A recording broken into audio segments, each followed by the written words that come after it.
Hello, horror freaks. Horror Man Mike here, and summer has always been my favorite season, and I've noticed a lot of the movies that I really enjoy take place in the summertime or have the season as a backdrop for the events that take place in that film. So, stepping away from sequels don't suck just for a little bit, I want to highlight some of my favorite films that take place during my favorite time of the year. My girlfriend is not as big of a horror fan as I am. I might be safe to assume that a lot of the horror movies and knowledge that she get is absorbed from me or is learned by proxy of living with me. Earlier this year, she asked me a very simple but very complicated question. What exactly is a giallo film, and how is a giallo film different than a slasher? I have thought a lot about this question since she asked me. I've thought about it enough that I think I might do its own video on the differences between the giallo and slasher subgenres of horror films, but I think the simplest answer that I could give her in the moment is that a giallo film has a sense of mystery or whodunit.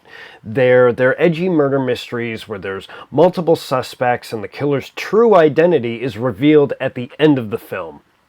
Modern takes on this would be like Wes Craven's Scream or James Wan's Malignant, at least in the first part of the film Malignant, before it goes absolutely batshit crazy in the third act. I don't mean that in a bad way, but the end of Malignant is a very different tone than the beginning of it, which plays itself like an old school giallo slasher. The reason I bring all of this up to begin with is because it plays heavily into today's film. It's an Italian classic that certainly is a murder mystery and has certainly paved the way for slasher films of the 80s, but at the same time, it breaks the rules of both of those genres. Over the years, this film has gone by many names, including Before the Fact, Ecology of Crime, Chain Reaction, Carnage, The Last House on the Left 2. Most English-speaking countries will know this film as Bay of Blood or A Bay of Blood. But I prefer the much wordier and evocative title of this film. Today we are talking about Mario Bava's Twitch of the Death Nerve. Twitch of the Death Nerve was released in 1971 from Italian director Mario Bava and still remains a solid proto-slasher that is still talked about to this day. I mean, me making this video is just perpetuating that cycle, and I'm happy to be a part of it.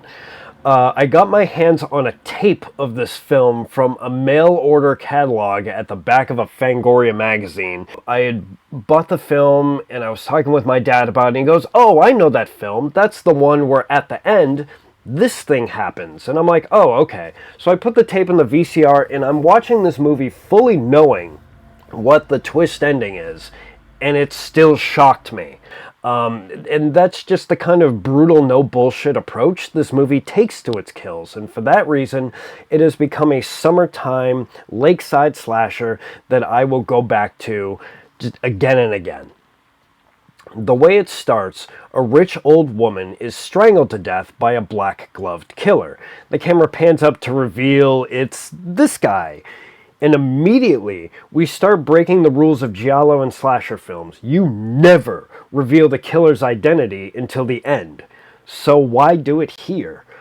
Because unbeknownst to him, there is another killer in the house, and our opening murderer is himself stabbed to death.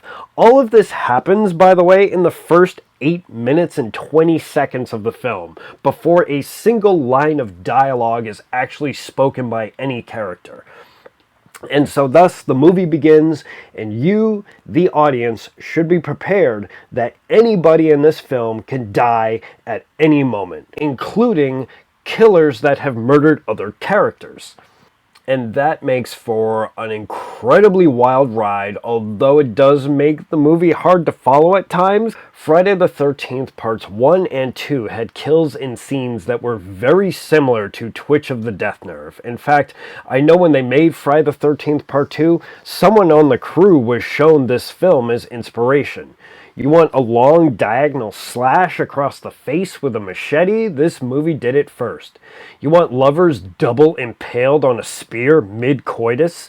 This movie did it first. You want two people in white sweaters wrestling each other over control of a bladed weapon? Guess what? As incredibly niche as that is, Twitch of the Death Nerve did it first. As much as I enjoy this film, I do have to admit that it has some flaws. I personally find it sometimes hard to follow, and I'm still unclear to this day as to who exactly is doing the killing in which scene. And there are some huge stretches of this film that have no soundtrack and no dialogue. And although that might be a purposeful choice to build tension, it does leave the audience at times just kind of watching a silent movie, waiting for something to happen to the characters. That being said, when this movie goes on the attack, it goes hard, and that's what keeps me coming back to this film time and time again. That does it for me, and that does it for Twitch of the Death Nerve. What are your thoughts on Bay of Blood or Twitch of the Death Nerve? How do you know this film? What was your encounter with this film? Leave a comment below. If you like this video, give it a thumbs up. Subscribe to the channel. Stay notified from when I upload in the future. Do all the YouTube notification stuff. Anyways, for today, I am Horrorman Mike, and I will see you in the next video.